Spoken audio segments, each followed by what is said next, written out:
না হলে অনেকে তো দুষ্টমি করে বলে আর কি, আমারও শুনতে মজাই লাগে যে ইসরায়েলের সঙ্গে আমাদের ব্রাহ্মণবাড়িয়াকে যদি একবার লাগিয়ে দেওয়া যেত, খেলাটা আসলেই জমে যেত। এবং আমার কাছে বিশ্বাসযোগ্য হয়। অনেকে তো বলে দুষ্টমি করে, ব্রাহ্মণবাড়িয়া যেহেতু প্রচুর মাহফিল করে, ওখানে গেলেও আমি বলি যে আমার কাছে বিশ্বাসযোগ্যই মনে হয়, কারণ লড়াইয়ের যোগ্যতাও ভালো একটা যোগ্যতা। আপনাদের এদিকেও হয়তো আছে, অনেক গ্রামে খালি লড়াই করে আর লড়াই বাঁধিয়ে রাখে।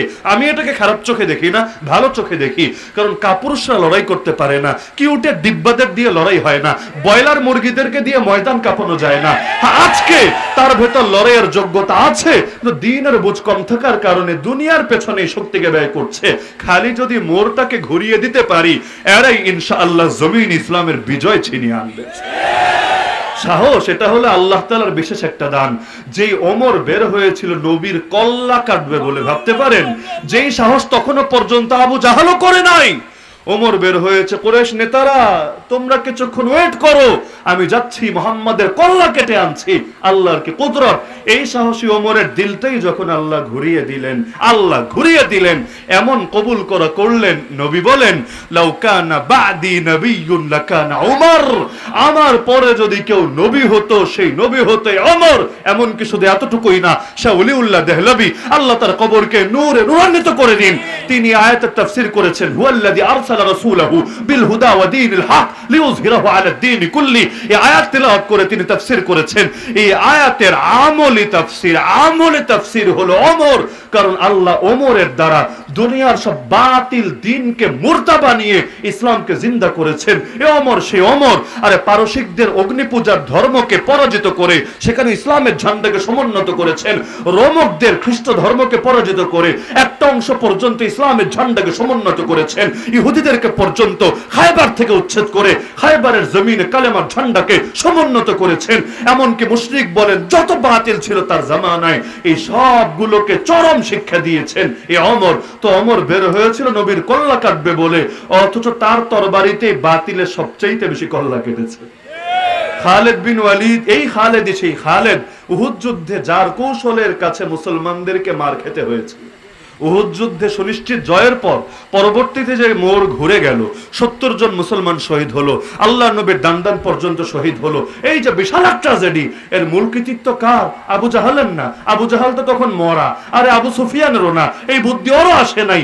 এই পুরো কৃতিত্ব হলো খালেদ বিন ওয়ালিদের। তখনও মুশরিক ছিল, ওদের পক্ষে যুদ্ধ করতে নেমেছিল। যখন দেখলো মায়ের খেয়ে সবাই পালাচ্ছে, সেও পালাতে শুরু করেছিল। পালাতে গিয়ে নজর রাখছিল কোনোভাবে একটা চান্স নেওয়া যায় কিনা, যেখানে দেখো ছাই, উড়ায় দেখো তাই, পাইলেও পাইতে পারো অমূল্য রতন। এক জায়গায় দেখলো পাহাড়ের উপরে মাত্র 3-4 জন সাহাবী আছে। ভাবলো ব্যাপার না, তীর মেরে তরবারি দিয়ে এটাকে সাইজ করলে পেছন দিক থেকে আবার রিয়াটাক করা যাবে। আর মুসলমানরা তো এখন ব্যস্ত আছে গনিমত সংগ্রহে। এই চান্সে পেছন থেকে অপ্রস্তুত অবস্থায় যদি হামলা করতে পারে, তাহলে মুসলমানদের বড় ক্ষয়ক্ষতি করা যাবে। প্রস্তুত অবস্থার খেলা আর অপ্রস্তুত অবস্থার খেলা কিন্তু আলাদা। দেখেন না, যারা বড় বড় হুঙ্কার ছড়ে আলেমদের বিরুদ্ধে, ধরে হাত ভেঙে দেব, পা মচকে দেব, বুড়িগঙ্গায় ফেলে দেব, সমুদ্রে ভাসিয়ে দেব, এরা পর্যন্ত ধরতে গেলেও যায় রাত 3টার সময় গোপনে গ্রামের বাড়িতে। কিসের জন্য রে পাগলা? পাবলিকের সামনে আয়না খেলতে, জানে না মায়ের একটাও নিচে পড়বে না, যদি 2-1টা পরে সেটাও ধরে উঠায় দিবে। তো 1 to 1 যদি হয়, তুমি একা একা আসবা, তাহলে একা একা যাও না, তুমি আসবে বিশাল ফোর্স নিয়ে, আর তাকে তুমি গ্রহণ করবে একেবারে অপ্রস্তুত অবস্থার মাঝে। তার মানে তোমার সাহসিকতায় ঘাটতি আছে। চ্যালেঞ্জ যদি দিতেই পারো, তাহলে প্রকাশ্যে এসে খেলে নিজের সাহসিকতার প্রমাণ দেখিয়ে দাও না। দেখেন না, যত রকম গালাগালি সব দূরে বসে করে, সামনে আসলে একেবারেই ধোয়া তুলসী পাতা। যদি উদাহরণটা ঠিক না, বোঝার স্বার্থে বলি আর কি, পুরো ভেজা বিলাইয়ে পরিণত হয়ে যায়। সামনে আসলে একদম সাধু বাবা, আর তলে তলে খালি গালি গালাজ, নিকৃষ্ট আচরণ। এগুলো হয় না কি হয় না? সাহসের মধ্যে ঘাটতি আছে। তো খালেদ বিন ওয়ালিদ রাদিয়াল্লাহু আনহু পেছন থেকে হামলা করলেন। এই কাফেররা যেমন আমাদেরকে এখন পেছন থেকে এসে হামলা করছে, এখানে ধরে এই শ্রমিকরা মারছে, ওখানে ধরে এই মজদুরকে মারছে, ওখানে ধরে নারীকে ধর্ষণ করছে। আরে দুনিয়ার কাফেররা এতই যদি তোরা বীর হতে পারিস, তাহলে যোদ্ধাদের সাথে লড়াই কর না। এই ইসরায়েলের ইহুদিবাদীদেরকে দুনিয়ার লোকে মনে করে বড় বীর, আমি মনে করি এগুলো কাপুরুষের চাইতে বড় কাপুরুষ। কারণ ওরা যদি আসলে বীর হতো, হামাসের সাথে ওদের শক্তি কত আছে দেখিয়ে দিত। কিন্তু হামাসের সাথে পারে না, গিয়ে সিভিলিয়ানদেরকে মারে, গিয়ে নারীদেরকে ধর্ষণ করে, গিয়ে শিশুদেরকে।